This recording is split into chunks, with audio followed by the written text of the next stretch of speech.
Приветствую, друзья, на канале Каска. В этом видео по Fortnite вы узнаете, как повысить FPS в новом сезоне, избавиться от лагов и фризов, сделать более стабильный фреймтайм с минимальной задержкой. Также вам покажу оптимальные настройки графики в этом патче для киберспортиков и обычных ребят, которые наслаждаются не только компетитив матчами. За большие пальцы вверх и подписку на канал буду благодарен. Готовьте ваши ручки, коротенькая полезная рекомендация и погнали. Многие спрашивают, как получить наилучшее соединение с сервером. Не считая переезда в другой город, есть более простой вариант, и это GearUp-бустер, который понижает пинг непосредственно в самой игре, не затрагивая всю вашу систему. На борту еще имеется и антипакет лосс, обеспечивая минимальную потерю пакетов. Можете сравнить с включенным GearUp и выключенным, результат вас порадует. Также GearUp идеально подходит для серьезных компетитив матчей. Поддержка от eSports команд не даст соврать, поэтому насчет банов можете не переживать. GearUp не затрагивает игровые файлы. Переходите по ссылочке в описании и качайте GearUp-бустер для решения проблем с высокой задержкой и потерей пакетов. А по моему промокоду можете получить бесплатную пробную версию. Поэтому бустите свое соединение и обязательно напишите, насколько у вас снизился пинг с GearUp-бустером. Начнем мы с вами с электропитания. Нажимаем поиск, пишем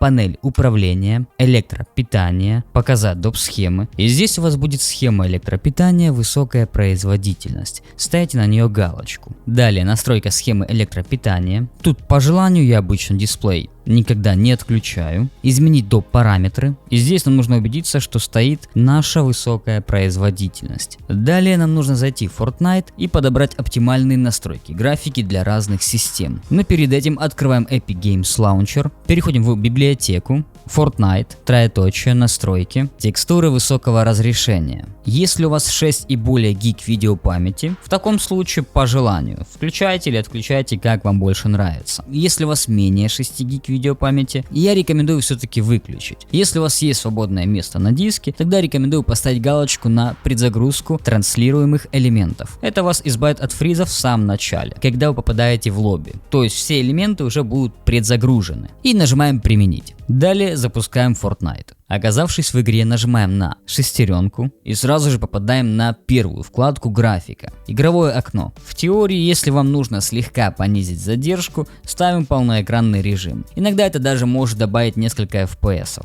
Если вам нужно быстренько сворачиваться из игры, тогда окно на весь экран. Вертикальная синхронизация. Обязательно отключаем, потому что дает дополнительную задержку. Лимит частоты кадров. Многие рекомендуют ставить на 100 FPS выше, чем ваш средний. К примеру, если у меня 240, я выбираю 360. Но внутриигровое ограничение частоты кадров сделает фреймтайм не такой стабильный. Лучший вариант — загрузить MSI Afterburner, если у вас его до сих пор нет, и вместе с ним устанавливается Riva Tuner. Самое главное, не забудьте галочку поставить. И при его открытии мы находим Frame Rate Limit. К примеру, если у нас 200 FPS стабильных, ставьте те же самые 200 FPS. Здесь пишем 200 и получаем как низкую задержку, так и стабильный фреймтайм. Режим отрисовки. Нам доступно 3 варианта: DirectX 12, DirectX 11 и производительность. Все киберспортики и ребята, которые играют на компетитив матче, ставят, конечно же, производительность, потому что данный IP отключает многие эффекты: люмины, наниты, отражения и так далее. Я вам покажу 2 пресета для API с производительностью и для API с DirectX 11. Яркость. Рекомендую слегка завысить, многое зависит от вашего монитора. Размытие в движении. Отключаем. Эффект параллакса я бы отключал. И наконец, самое важное — это качество графики. Сглаживание и сверхвысокое разрешение. Если у вас видеокарта серии RTX, тогда выбираем NVIDIA DLSS с пресетом, который зависит конкретно от вашей видеокарты. DLSS выбираем потому, что он не повышает задержку, в отличие от других видов сглаживания. А второй вариант — просто отключить сглаживание. Но обязательно повысить разрешение 3D. Но если вам некомфортно, слишком режутся глаза об углы, можете поставить TAA. FXAA вообще нет смысла, потому что бестолковый вид сглаживания. TAA дает, конечно, мыло на более низком разрешении, но тем не менее. Его можно исправить с помощью повышения резкости в настройках вашей видеокарты. Качество теней. Если вам они не важны, просто отключаем. Но я играю с тенями, выбираю среднее качество. Глобальное освещение отключаем, потому что неоправданно много кушает производительности. Отражение. На слабых системах рекомендую отключить, на более-менее средних ПК, к примеру 3060 Ti, как в моем случае, можно поставить на экранное пространство. Снова же, если вам оно не важно, отключайте. Расстояние прорисовки. Ставим большое, качество текстур низкое, качество эффектов низкое либо среднее, качество постобработки низкое. Счетчик кадров по желанию и NVIDIA Reflex Low Latency выбираем в Cool. Если позволяет ваша система, в Cool плюс Boost. Но будьте внимательны, сразу рейтинг не идите, потому что после выбора в Cool плюс Boost у вас могут начаться фризы, вылеты и так далее. Не всегда, но тем не менее. На всякий случай сыграйте пару матчей на Cool плюс Boost, проверьте ваш фреймтайм, ваш FPS, как оно все работает, и потом уже можете идти куда вам угодно. И нажимаем «Применить». Выбрав API производительность, нам нужно перезайти в игру. Опускаемся вниз и находим разрешение 3D. Если у вас действительно слабая система, можете его понизить для повышения вашей производительности, но не ниже 75%, иначе уже невозможно будет обнаружить какие-то детали. Расстояние прорисовки большое, потому что на малом предметы прорисовываются прямо на глазах. Качество текстур кушает много FPS, я рекомендую низкое. Качество сеток тоже ставим на низкое. Счетчик кадров по желанию и нажимаем «Применить». Далее переходим на звук. Качество звука для слабых систем ставим низкое,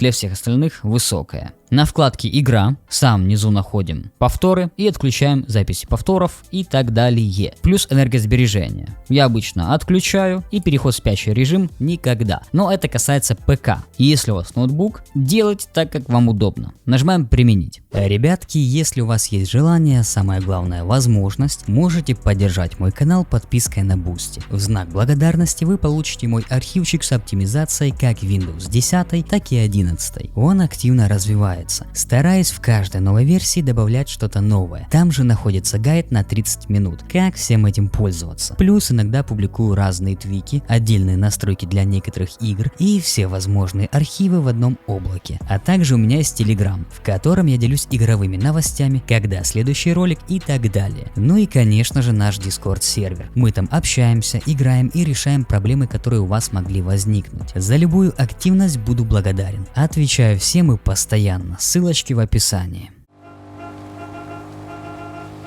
Ну а теперь наступает время для самой важной части. Это настройка и оптимизация нашей системы. Работает как на Windows 10, так и на 11. Просто плюс-минус где-то будет отличаться слегка интерфейс. Ну и самое важное, я покажу, как сразу же вернуть многие из настроек. Самый простой вариант — это создать точку восстановления. Накосячили, откатились. Но если вам это лень делать, буду показывать прям в видосе. Давайте начнем с самых важных аспектов. Открываем мой компьютер, ПКМ на компьютер, свойства, доп. Параметры системы, быстродействие, параметры. И здесь ставим галочку на «Обеспечить наилучшее быстродействие». Далее ищем самую важную галочку. Это сглаживание неровностей экранных шрифтов. Все остальное уже по желанию. Можете оставить анимации для окон, тени под мышкой и так далее. И нажимаем «Применить». Переходим на «Дополнительно», «Виртуальная память», «Изменить». Убираем галочку с «Автоматически выбирать объем файла подкачки». Выбираем диск C и ставим галочку на «Размер по выбору системы». Нажимаем «Задать», «Ок» и «Применить». После всех этих манипуляций сделайте обязательно перезагрузку вашей системы. Иногда винда может сбоить, и после перезагрузки вашей системы скушает около 50 гиг. В таком случае ставим галочку на «Указать размер», и если у вас 16 ГБ оперативной памяти, ставим около 4000 исходный размер и максимальный размер. Если у вас 32 ГБ, ставим по 2000. То же самое, исходный и максимальный. Для чего все это делается? Если кратко, это необходимо.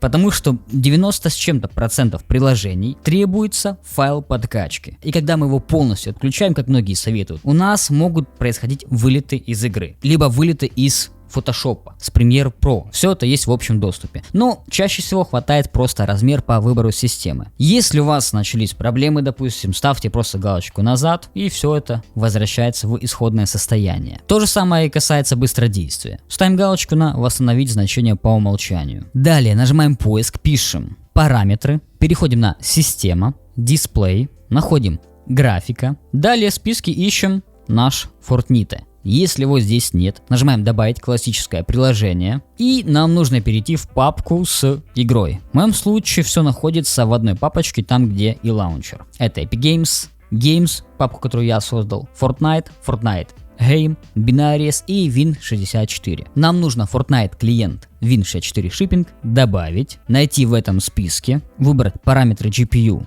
на высокопроизводительный, там где указана наша основная видеокарта. Это очень хорошо работает для тех ребят, у которых две видеокарты, либо ноутбук. Выбираем видеокарту наиболее производительную. Далее, оптимизация для игр в оконном режиме. Если играете на DirectX 11, либо производительный, тогда включаем. В самом верху находим оптимизацию для игр в оконном режиме. Чем она отличается от конкретной оптимизации для игр в оконном режиме, я не знаю. Тем не менее, галочку поставил и там, и там. Далее, доп. Графические параметры. Планирование GPU с аппаратным ускорением. Тут на самом деле спорный вариант, если у вас не RTX 4000 серии. Там, где для генерации кадров необходимо включать аппаратное ускорение. Как писало раньше описание, это повышает производительность и понижает задержку. Далеко не всегда то, что написано, является действительностью. Тем не менее, если у вас включено, скорее всего так и будет по умолчанию, отключайте, перезагружайте вашу систему, залетайте в Fortnite и проверяйте. Возможно, некоторые фризы исправятся, возможно, игра будет работать чуть лучше. Если же у вас отключена, тогда наоборот включите, сделайте перезагрузку вашей системы, зайдите в Fortnite и уже проверьте. То же самое, возможно, именно с включенным аппаратным ускорением у вас будет работать игра чуточку лучше. Тут все индивидуально. Далее, уведомления. Я обычно их отключаю. Теперь доп. Компоненты. Самое важное я оставил вот в этом списке, и то некоторые из них можно тоже удалить. Тем не менее, у вас их будет в разы больше. Плюс-минус вот то, что здесь у меня указано, так и оставляйте. Все остальное можете удалять. Если вдруг они вам понадобятся, нажимаем на «Просмотреть компоненты», и уже здесь ставим галочки и делаем их установку. Персонализация. Динамическое освещение. Обязательно отключайте. Установленные приложения. Я рекомендую удалить все лишнее. Если у вас свежая винда, вам будет, конечно же, попроще. Если нет, то придется поискать. Чаще всего вместе с виндой нам ставится Яндекс.Музыка, какие-то там браузеры, еще что-то. Все это спокойно удаляйте. Переходим на игры. Геймбар. Обязательно отключаем. Записи. Все галочки отключаем и ставим самое минимальное качество. Игровой режим оставляем включенным и переходим на специальные возможности. Здесь у нас есть визуальные эффекты. Эффект прозрачности отключаем. Эффект анимации по желанию. Для слабых процессоров я рекомендую выключить.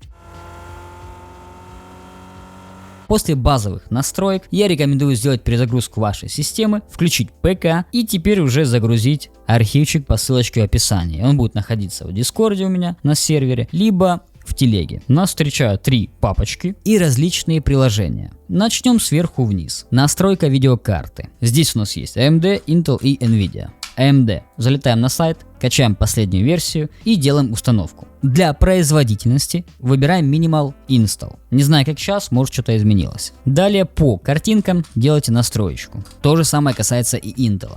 Nvidia GeForce, а для этой карточки, так она у меня есть, я покажу более подробнее. Переходим на управление параметрами 3D. Программные настройки, нажимаем вот сюда и ищем в списке Fortnite. Если здесь его нет, нажимаем добавить и уже ищем в этом списке Fortnite. То же самое, если его допустим нет, нажимаем обзор и переходим в папку с игрой. Далее Epic Games, Games, Fortnite, Fortnite Game, Binaries, Win64 и Fortnite клиент Shipping. Открыть. Анизотропная фильтрация. Для слабых систем выключаем. Вертикальный синхроимпульс. Выключаем. GP Rendering OpenGL. Выбираем нашу видеокарту. Метод представления Vulkan OpenGL. Использует цепочку буферов DXGI. Частота обновления вашего экрана. Если вам это доступно, выбираем высшее доступное. Режим низкой задержки. Вкл. Режим управления электропитанием. Режим максимальной производительности. Совместимо с OpenGL. Приоритет совместимости. И в самом низу находим фильтрация текстур, качество. Выбираем высокая производительность и нажимаем применить. Если вдруг вам нужно будет все это восстановить, не знаю, что за вопросы, тем не менее, вот у нас есть чуть выше, ребятки, обращайте внимание на восстановить, либо вот здесь восстановить. Далее переходим в папку очистка. Delete them files. Выделяем все файлы, нажимаем Shift, Delete и да. То, что не удаляется, нажимаем просто отмена. Delete them files, вторая папка. Снова все это выделяем, Shift, Delete и да. То, что не удаляется, отменяем. Запускаем Disk Cleanup и очищаем наш диск C. Я рекомендую еще один вариант. Находим любое бесплатное приложение с очисткой. В моем случае это Reg Organizer. Оно, конечно, не бесплатное, тем не менее. Нажимаем очистка, как видите, здесь у нас большое количество кэша, разного мусора и так далее. Нажимаем чистить и ждем некоторое время. И нажимаем ОК.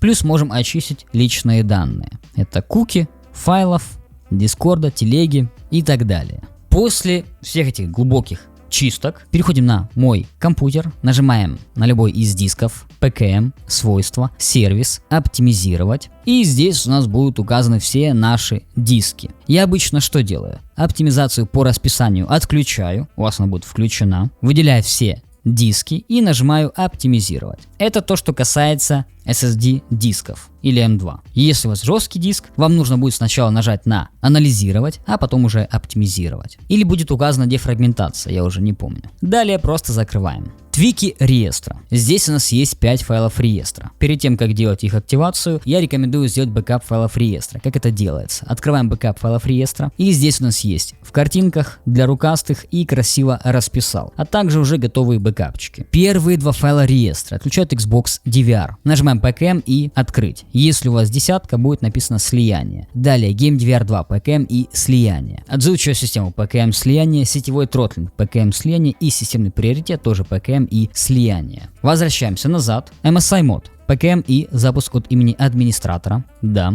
Находим нашу видеокарту, ставим галочку на MSI и приоритет мы задаем High и нажимаем Apply. Закрываем. Xbox Game Bar. Мы его с вами уже до этого отключали. Аппаратное ускорение. То же самое уже настроили все. Поставили галочки там, где нужно было поставить. Схема питания. Если вам нужна схема питания максимальная производительность, копируем данную команду, нажимаем PKM, копировать, закрываем, нажимаем PKM на пуск, Windows PowerShell администратор, либо командная строка и нажимаем да. Ctrl плюс V, если не вставляется, нажимаем PKM и Enter. Закрываем и открываем ярлык схема питания. Показать доп. Схемы, и здесь у вас появится максимальная производительность. Нажимаем на настройка схемы электропитания, дисплей по желанию, доп. Параметры, и здесь снова же убеждаемся, что у нас стоит максимальная производительность. Активен. Окей. И сохраняем.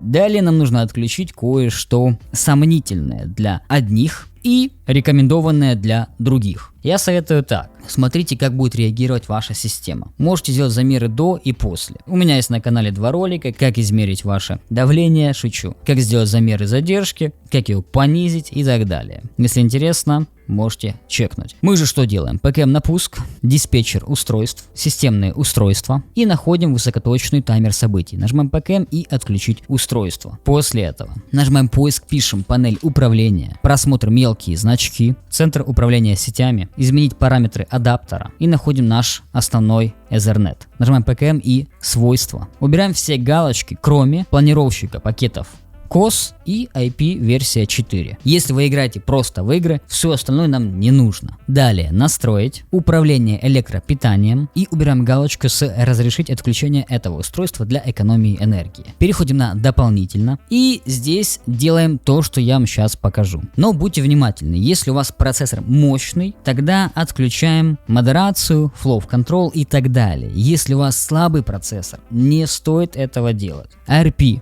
Offload Disable, Flow Control Disable, отключаем, отключаем, отключаем, тоже отключаем, отключаем, отключаем, отключаем, пропускаем, отключаем, это пропускаем, пропускаем, отключаем, отключаем, отключаем и еще раз отключаем. И все эти вейкапы тоже отключаем. Если вы все это отключили, вдруг у вас начались проблемы, просто нажимаем поиск и пишем сброс сети. Подтверждаем, наша система перезагружается и у нас сбрасывается полностью вся сеть. До настроек по умолчанию. Далее нажимаем поиск, пишем изоляция ядра. Здесь у нас есть целостность памяти. Мы ее отключаем, потому что может кушать очень-очень много производительности. После всех этих настроек залетаем в Fortnite и наслаждаемся. Если не высоким FPS, то по крайней мере стабильной и плавной картинкой. С вами был Каска. Желаю высокого FPS.